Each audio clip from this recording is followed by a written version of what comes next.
Jim Clyburn was the most right person in that lead-up. It was message.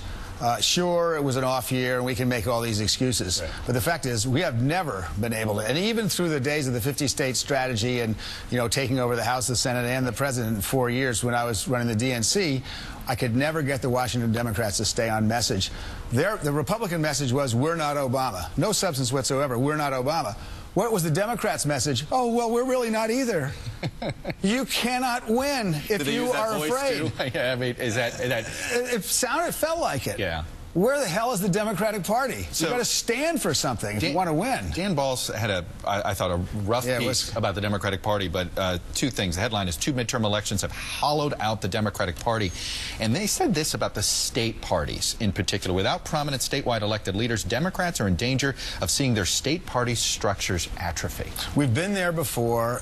We know what the solution is now. And what is it? It is to put money into the state parties. We do the train. They get to pick their own people. We do the training. We do all the intel. We get them to weave together this incredible organization that the president has done in the last 8 years for his campaigns, 2 of the best campaigns ever run in the history of American presidential politics. In 2006, Democrats won 44% of white men. White men have been a Republican. Nobody was saying that they were going to win white men, but Democrats were competitive with white men. It's down to 33%. I saw that, but one of the reasons it has to what do you think? One of the reasons has to do that we're not on the lunch bucket issues. When we stick to lunch bucket issues on opportunity, as you showed the president's clip, we do fine. We're never, white men have been tough for us since the Southern strategy of Richard Nixon. So 4% is great for us. If we lose 44, yeah. Right. If we lose by 4%, that's terrific for us. But the erosion among white men has mostly to do with the fact that the economy has not gotten better. These folks have been feeling under big-time stress.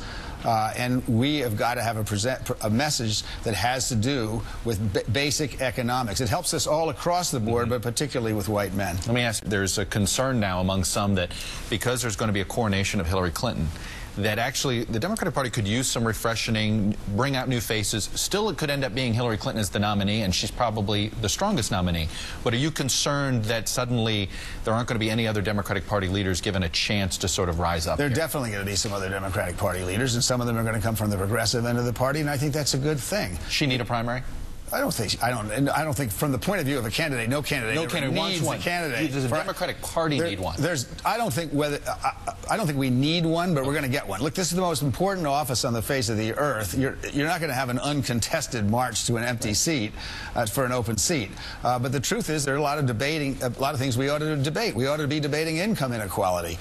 We ought to be debating the fact that corporations are now controlling not only the Republican Party, but the government of the United States. We ought to be debating the fact that the Supreme Court has deviated from the Constitution on numerous occasions.